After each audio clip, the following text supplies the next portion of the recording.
Hello dear friends, welcome to Pem Brothers. तो चलिए हम बात करते हैं हमारे वर्किंग प्रिंसिपल ऑफ सिनारम यानी कि सिंक्रोनस रिलक्टेंस मोटर। तो इसमें सबसे पहला स्टेप होता है हमारा कि जैसे मेरे पास three phase rotor three phase stator है मेरे पास। बस थ्री फेज स्टेटर में क्या करूंगा, थ्री फेज सप्लाई दूंगा, बैलेंस थ्री फेज सप्लाई। और बैलेंस थ्री फेज सप्लाई क्या करेगी, एक रोटेटिंग मैग्नेटिक फील्ड क्रिएट करेगी, है ना। थ्री फेज सप्लाई ये क्या बनाएगी, एक आरएमएफ, ठीक है, एक आरएमएफ क्रिएट कर देगा। अब देखिए, अब इसकी वजह से क्या हो गया, मैंने बताया एक आरएमएफ बना। मान लीजिए कि कैसे नॉर्थ बना और एक साउथ, दो पोल की मशीन है और ये ऐसे घूम रही है, ठीक है। ये रोटेट कर रही है मेरा एनएस की स्पीड से। एनएस की स्पीड यानी कि सिंक्रोनस स्पीड, यानी कि 120 एफ अपॉन में P is the synchronous speed, है ना। इस स्पीड से रोटेट करना मेरा फील्ड, जो मेरा स्टेटर में क्रिएट हुआ। अब देखिए, अभी मान लीजिए इस पर कोई लोड कनेक्टेड नहीं है, मेरी मोटर इस पर मैंने कोई लोड नहीं लगा रखा अभी।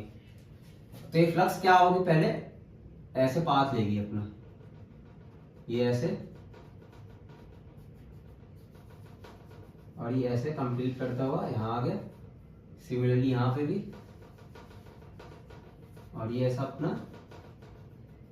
पाथ कंप्लीट करता हुआ आ गया, है ना। ठीक है।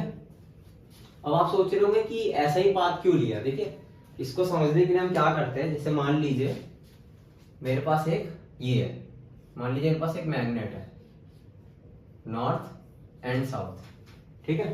नॉर्थ एंड साउथ एक मेरे पास एक मैग्नेट है और इसमें से मान लीजिए ऐसे फ्लक्स रिलीज हो रहा है ना, ये ऐसे फ्लक्स होगा, ऐसा पाथ कंप्लीट करेगा अपना, है ना।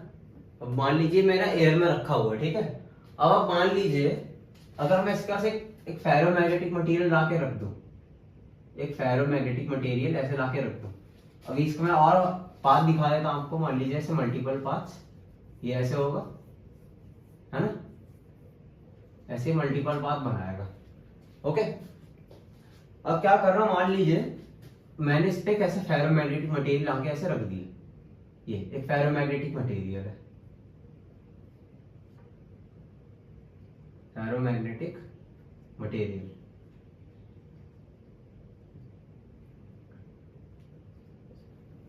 तो अब क्या होगा, जितने भी फ्लक्स लाइन आपको दिख रही है ना, ये इसमें से पास हो जाएगा ऐसे।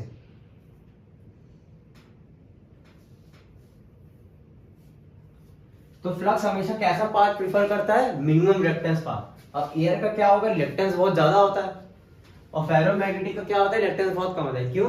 क्योंकि एयर की जो मैग्नेटिक परमिएबिलिटी होती है बहुत ज्यादा होती है, तो सॉरी मैग्नेटिक परमिएबिलिटी बहुत कम होती है। फेरोमैग्नेटिक मटेरियल क्या होता है, मैग्नेटिक परमिएबिलिटी बहुत ज्यादा होती है, यानी कि मैक्सिमम फ्लक्स लाइन ये अपने से पास करा सकता है। इसलिए जितनी फ्लक्स लाइन आप देख सकते हैं इसमें से पास हो गई। इसी प्रिंसिपल पे मेरा ये भी वर्क कर रहा है। ये जो मेरे पास रोटर रखा हुआ है, एक फेरोमैग्नेटिक मटेरियल है, तो ये जो रोटेटिंग मैग्नेटिक फील्ड मेरा क्रिएट हुआ, ये क्या हो जाएगा कि ये मिनिमम रिएक्टेंस पाथ है, इसलिए ये सारा का सारा इससे पास होना चाहेगा, ठीक है। अब क्या होगा, इसमें भी क्या होगा, एक फील्ड क्रिएट होगी, है ना। अब देखिए, फील्ड एंटर कर रहा है मटेरियल में, तो ये साउथ बन गया।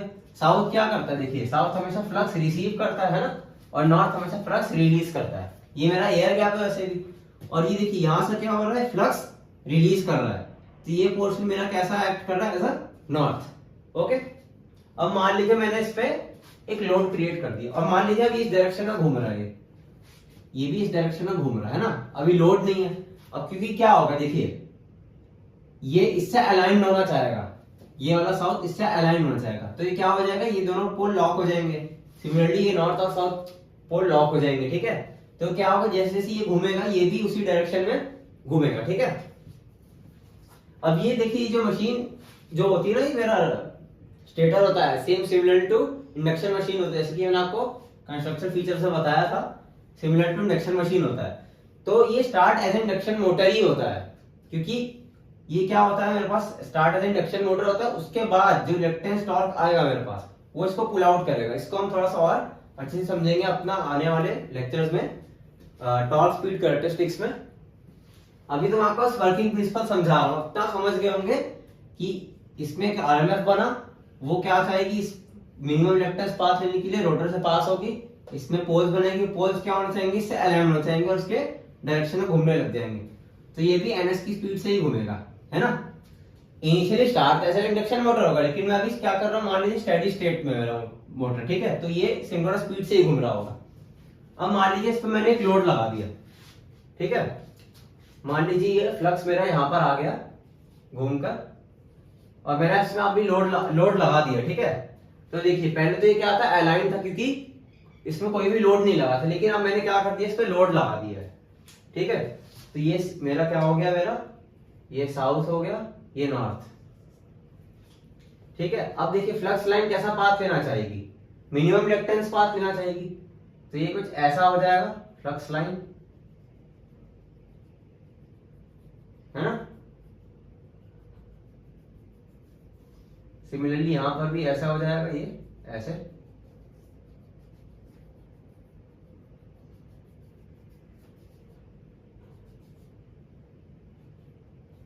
क्योंकि फ्लक्स क्या चाहेगा, मिनिमम रिएक्टेंस पाथ, और ये कैसा मेरा मटेरियल फेरोमैग्नेटिक मटेरियल है, तो फ्लक्स इससे पास होना चाहेगा, है ना। अब आप देखिए, जैसे कि मैंने इसकी बात करी है, तो अगर मैं इसकी बात करूं, जो रोटर फ्लक्स है, अब ये मेरा नॉर्थ बन रहा है, तो ये कहां फ्लक्स रिलीज कर रहा है, यहां पर, है ना, ये ऐसे फ्लक्स रिलीज कर रहा है, तो इसका एक्सिस हो गया, इसका मतलब फील्ड फ्लक्स FF, है ना। और स्टेटर कहां पे रिलीज कर रहा है, स्टेटर भी यहां पे रिलीज कर रहा है ना। तो अभी क्या होंगे, मेरे को कैसा दिख रहा है, ये अलाइन दिख रहे हैं, है ना, ये F of stator, F of field और F ऑफ स्टेटर मेरे को कैसे दिख रहे हैं, अलाइन दिख रहे हैं यहाँ पर, है ना। जैसे कि ये देखिए नॉर्थ है ना, ये भी यहाँ पे इसी डायरेक्शन में फ्लक्स रिलीज कर रहा है, और ये भी, तो ये दोनों भी एक ही अलाइन में, ठीक है। अब आप यहाँ देखिए, ये फील्ड फ्लक्स या रोटर फ्लक्स बोल देता हूं, और ये मेरा ये नॉर्थ है, यहाँ पे फ्लक्स रिलीज कर रहा है, देखिए एयर गैप में फ्लक्स रिलीज कर रहा है, तो ये मेरा कैसा हो गया, यहाँ अगर यहाँ से एक्सिस लूं तो ये कुछ ऐसा हो गया, है ना, ये मेरा F ऑफ स्टेटर। आप देख सकते हैं यहां पर, तो देखिए कोई भी इन दोनों के बीच में एंगल नहीं था, फील्ड और स्टेटर फ्लक्स के बीच में, है ना, क्योंकि ये अभी मैंने लोड नहीं लगा रखा।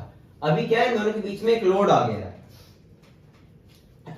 सॉरी, अभी जो लोड है मेरा, इन दोनों, अब लोड की वजह से क्या हो रहा है, इन दोनों के बीच में एक एंगल आ रहा है, और इसी एंगल को मैं बोलता हूं डेल, जिसको हम बोलते हैं लोड एंगल।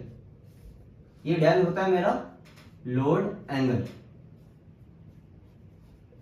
अब जैसे जैसे आप लोड लगाते जाएंगे ना, इन दोनों के बीच का जो एंगल है वो बढ़ता चला जाएगा, ठीक है। अब आप सोच रहे होंगे कि हम क्या है, कितना भी लोड लगाते हैं, इसकी एक लिमिट है, जो कि हम आने वाले अपने उसमें समझेंगे, अपने कैरेक्टरिस्टिक्स पे जब हम पढ़ेंगे, टॉर्क एंगल कैरेक्टरिस्टिक्स या पावर एंगल इक्वेशन में हम समझेंगे कितना हम इसको रेंज दे सकते हैं, ठीक है। अब आपने समझ लीजिए कि ये लोड एंगल आ गया, ठीक है। लोड एंगल मेरा फील्ड फ्लक्स और स्टेटर फ्लक्स के बीच में जो डिफरेंस है उसकी वजह से आया, है ना। तो आप देख सकते हैं कि यहाँ पर क्या था, ये दोनों एक ही अलाइन थे, यहाँ पर क्या आ गया, दोनों के बीच में एक एंगल आ गया। अब देखिए ये कैसा, अभी फील्ड क्या अभी रोटेट कर रहा है, ये फील्ड रोटेट भी कर रहा है साथ ही साथ, किस स्पीड से, ये NS स्पीड से घूम रहा है, और रोटर भी तो NS की स्पीड से घूम रहा है ना, दोनों NS स्पीड से घूम रहे हैं, क्योंकि सिंक्रोनस स्पीड ये मेंटेन रखना चाहेगा। तो उससे क्या होगा, देखिए अभी यहाँ पे तो कोई एंगल नहीं, लेकिन यहाँ पे एंगल है ना। अभी जो फील्ड फ्लक्स है, फील्ड फ्लक्स स्टेटर फ्लक्स से अलाइन होना चाहेगा, देखिए इस डायरेक्शन में, ये ऐसे, ये इसकी डायरेक्शन में अलाइन हो, ये नॉर्थ इस साउथ से लॉक होना चाहेगा ना, और ये वाला साउथ इसके नॉर्थ से लॉक होना चाहेगा। तो क्या करेगा, ये क्या लगाएगा, टॉर्क लगाएगा, इसी को मैं बोलता हूं रिलक्टेंस टॉर्क, है ना। कि ये रिलक्टेंस टॉर्क क्या चाहेगा, कि ये फ्लक्स को इस पाथ में अलाइन करेगा, कि इसको मिनिमम रिलक्टेंस पाथ मिले, फ्लक्स को ऐसा अलाइन करना चाहेगा। तो ये क्या चाहेगा, देखिए यहाँ पर क्या है, मिनिमम रिलक्टेंस पाथ मिल रहा है, क्योंकि देखिए एयर गैप लेंथ कम है, ये आप देख सकते हैं यहाँ पे, लेकिन यहाँ आप देख सकते हैं, यहाँ पे देखिए एयर गैप लेंथ बढ़ गया, है ना। तो ये अभी रिलक्टेंस टॉर्क क्या चाहेगा, कि जो फ्लक्स को ज्यादा पाथ देना पड़ रहा है, इसको मिनिमाइज कर सके।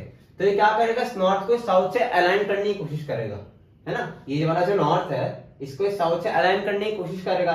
इससे क्या होगा, अगर देखिए अगर इस डायरेक्शन में आ गया तब तो मिनिमम रिलक्टेंस पाथ है ना, और अगर इस डायरेक्शन में है तो ये क्या हो गया, यहाँ पे फ्लक्स को ज्यादा पाथ लेना पड़ रहा है क्योंकि एयर गैप लेंथ बढ़ गई है, इसलिए एक रिएक्टेंस टॉर्क क्रिएट होता है। यही रिएक्टेंस टॉर्क रिस्पॉन्सिबल होता है इसके मोशन के लिए, ठीक है। तो ये था इसका वर्किंग प्रिंसिपल, ठीक है। तो आई होप सो आपको ये वर्किंग प्रिंसिपल ऑफ सिनारियो समझ में आया होगा। तो आगे हम नेक्स्ट इसकी बात करते हैं, power angle equation and phasor diagram of synchronous reluctance motor. Okay, thank you.